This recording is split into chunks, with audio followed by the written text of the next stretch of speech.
Au nom du Père et du Fils et du Saint-Esprit. Amen. Grande joie d'être là avec vous pour ce temps de Lectio Divina. Et ce temps de la Lectio Divina, c'est toujours très important et je vous demande vraiment d'être fidèle, de le faire chaque jour et aussi de le partager avec d'autres personnes. Soyez missionnaires, faites connaître la Lectio Divina. Une seule parole peut sauver une âme. Une seule parole peut sauver une âme. Et en ce vendredi 12 novembre, nous célébrons aujourd'hui Saint Josaphat, évêque et martyr. Saint Josaphat. Et quand nous célébrons un martyr, on doit aussi se demander, est-ce que je suis prêt à donner ma vie pour Jésus? Est-ce que je suis prêt à donner ma vie pour Jésus? Jusqu'au sang. Et demandons l'intercession des saints martyrs pour que eux, par leur prière, nous puissions être fidèles à Jésus jusqu'au bout, jusqu'à la croix. Maintenant, la première lecture d'aujourd'hui, c'est du livre de la sagesse, chapitre 13, versets 1 à 9. Oui, vains par nature tous les hommes en qui se trouvait l'ignorance de Dieu, qui, en partant des biens visibles, n'ont pas été capables de connaître celui qui est, et qui, en considérant les œuvres, n'ont pas reconnu l'artisan. Mais c'est le feu ou le vent, ou l'air rapide, ou la voûte étoilée, ou l'eau impétueuse, ou les luminaires du ciel, princes du monde, qu'ils ont considérés comme des dieux, qui, si charmés de leur beauté, ils les ont pris pour des dieux, qu'ils sachent combien leur maître est supérieur, car c'est la source même de la beauté qui les a créés. Et si c'est leur puissance et leur activité qui les ont frappés, qu'ils en déduisent combien plus puissant est celui qui les a formés. Car la grandeur et la beauté des créatures font, par analogie, contempler leur hauteur. Ceci, toutefois, ne mérite qu'un blâme léger. Peut-être, en effet, ne s'égare-t-il qu'en cherchant Dieu et en voulant le trouver. Versé dans ses œuvres, il les explore et se laissant prendre aux apparences, tant ce qu'on voit est beauté. Et pourtant, eux non plus ne sont point pardonnables. S'ils ont été capables d'acquérir assez de science pour postuler l'unité du monde, comment n'ont-ils pas plutôt découvert le Maître? Alors, il dit, s'ils ont été capables d'acquérir assez de science pour postuler l'unité du monde, comment n'en ont-ils pas plutôt découvert le Maître? Ça veut dire, nous devons découvrir le Maître de toutes choses. Dieu qui a créé l'eau, le vent, la mer, la terre, toi et moi. Dieu nous a créé, lui, c'est lui l'artisan qui a tout créé. Et ici, la parole de Dieu nous dit que, si charmés de leur beauté, ils les ont pris pour Dieu. Ça veut dire, il y a eu des hommes qui ont été attirés par la beauté de la créature, de la création. Et c'est vrai qu'il y a des gens qui sont attirés par de fausses spiritualités, de fausses philosophies qui sont liées à la nature, l'énergie de la nature. Et surtout, on voit cela aussi avec New Age, où les gens ont des expressions de spiritualité aussi liées à la nature. Mais c'est faux, parce que la nature, ce sont des créatures. Même si le vent il est très puissant, même si la mer elle est très puissante, euh, mais Dieu, c'est le Dieu qui est le plus puissant, c'est le Dieu qui est le plus beau que tout ça. Le normal, ça veut dire le cœur de l'homme, en regardant, en contemplant la nature, il préfère un chemin pour accéder à Dieu, de monter vers Dieu, à la rencontre de Dieu par la nature. Oui, l'homme se questionne, mais qui a fait tout ça? Qui a fait tout ça? C'est merveilleux. Il a un ordre dans toute la création, il a une beauté, une force, et il a une force, vraiment une beauté.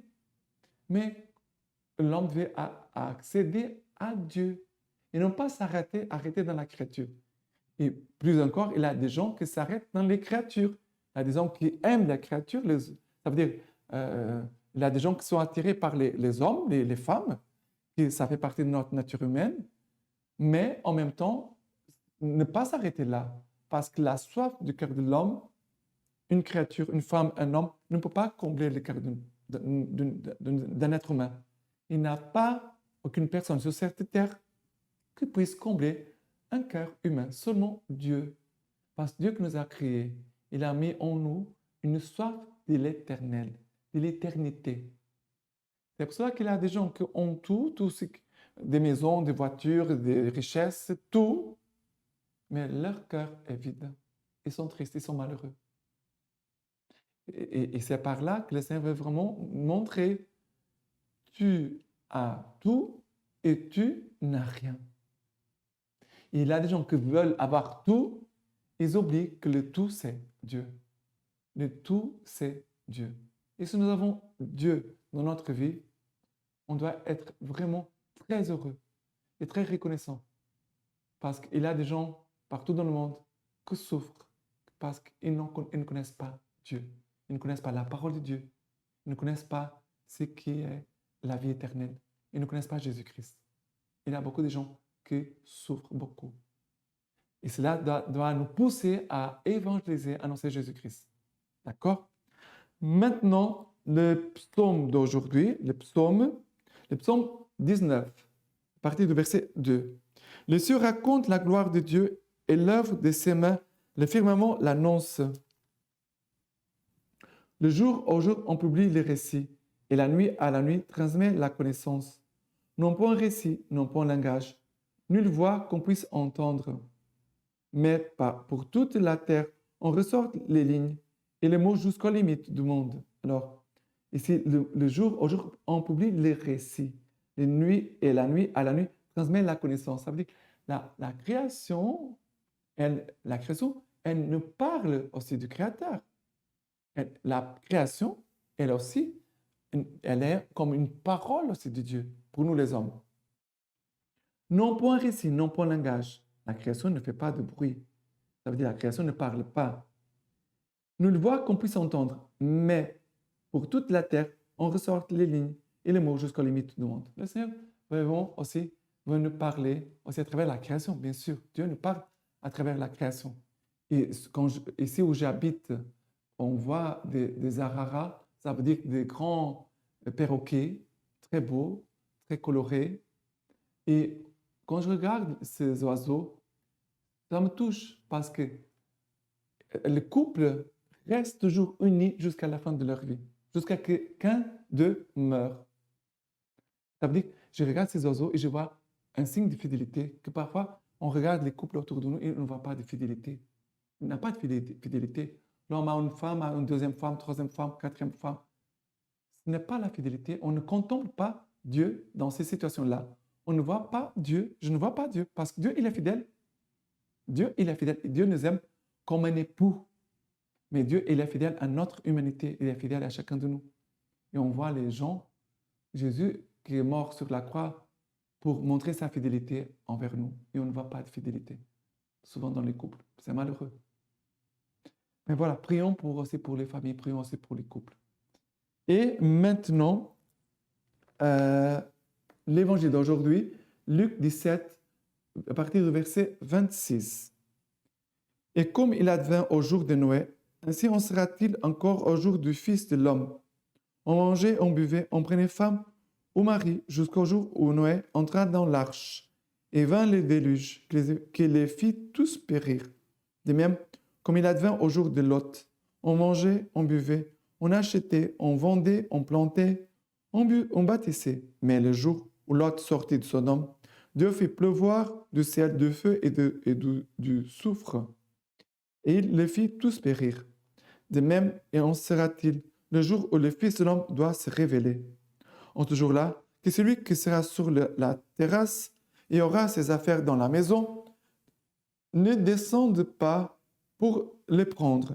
Et pareillement, que celui qui sera au champ ne retourne pas en arrière.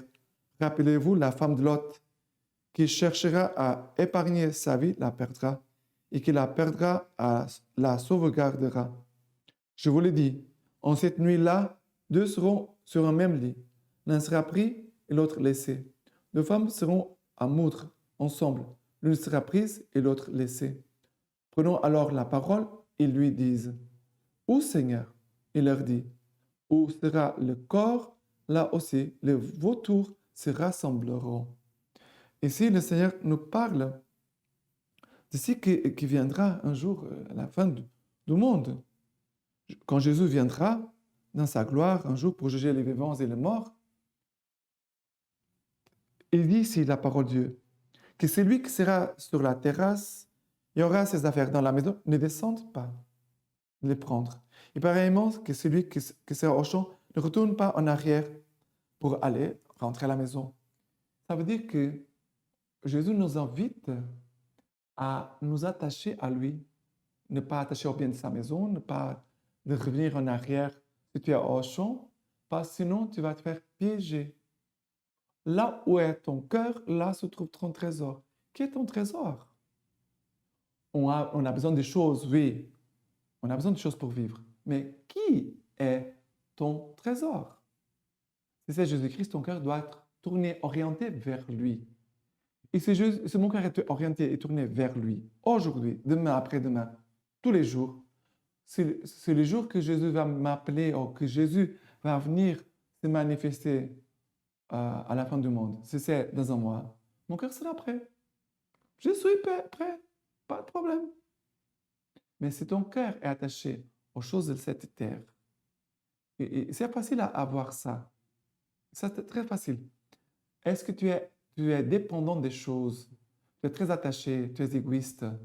Tu ne veux pas donner, tu ne veux pas partager, tu ne veux pas même prêter aux autres. Cela, c'est facile à vérifier, très facile. Quelqu'un a pris quelque chose qui t'appartient.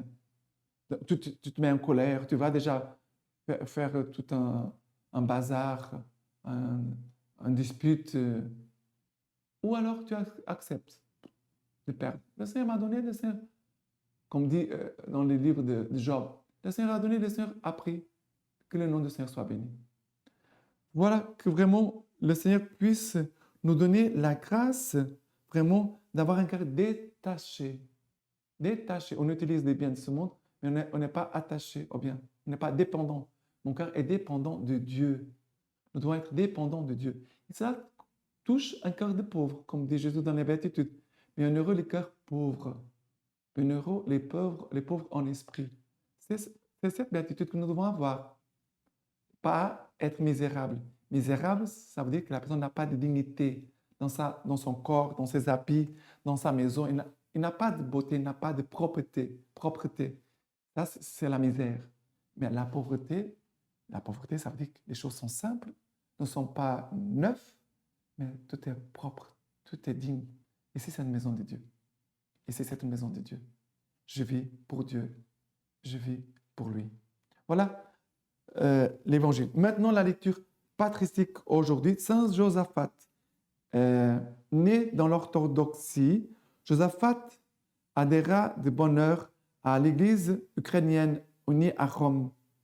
Et en 1617, il devient archevêque de Polotsk et se consacra sans compter au service de son peuple.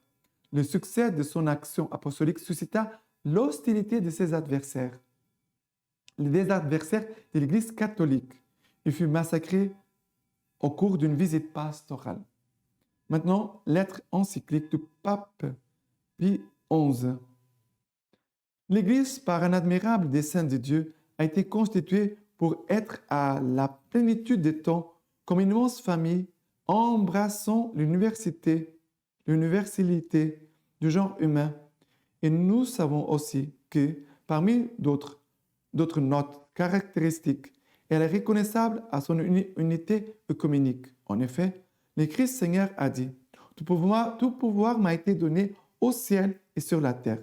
Allez donc, de toutes les nations, faites des disciples. » Par ces paroles, il a confié aux seuls apôtres la charge que lui-même avait reçue de son Père. Et en outre, il a voulu que le collège des apôtres fût parfaitement un, rendu solidaire par un double lien très étroit. Intérieurement, par une même foi et par cet amour qui a été répandu dans nos cœurs par l'Esprit Saint. Extérieurement, par l'autorité exercée sur tous par un seul, puisqu'il avait conféré la primauté sur les autres apôtres à Pierre, comme un principe constant et fondement visible de l'unité. Pour assurer le maintien perpétuel de cette unité et de cette harmonie, la providence de Dieu les a consacrés comme par le sceau de la sainteté et du martyre. Cette grande gloire fut accordée à Josaphat, archevêque de Polotsk, du rite slave oriental, en qui nous reconnaissons à juste titre les plus illustres et plus nobles soutiens de l'Orient slave. Certes, on trouvera difficilement quelqu'un qui ait fait plus d'honneur à cette domination et qui ait contribué davantage au salut de ces peuples que celui qui en fut le pasteur et l'apôtre, du fait surtout qu'il a versé son sang pour l'unité de la Sainte Église. Il s'est senti poussé par un mouvement venu du ciel à restaurer l'unité chrétienne dans le monde entier, et il comprit qu'il pourrait y contribuer dans la plus large mesure s'il maintenait dans l'unité de l'Église universelle le rite slave oriental et l'ordre des moines basiliens, préoccupé avant tout de l'union de ses compatriotes avec la chair de Saint-Pierre et de rassembler de toutes parts par les arguments capables de le promouvoir ou de consolider cette union.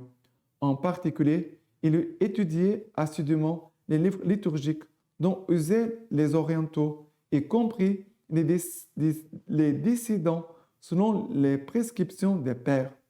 Après s'être préparé avec un si grand soin, il entreprit la restauration de l'unité et il y travailla avec tant de force et de douceur tout ensemble et avec tant de succès que ses adversaires eux-mêmes le surnommèrent le voleur des âmes. Maintenant, je vous laisse la bénédiction par les mains toutes pures de la Vierge Marie. Dieu de Tout-Puissant vous bénisse et vous garde, le Père, le Fils et le Saint-Esprit. Amen.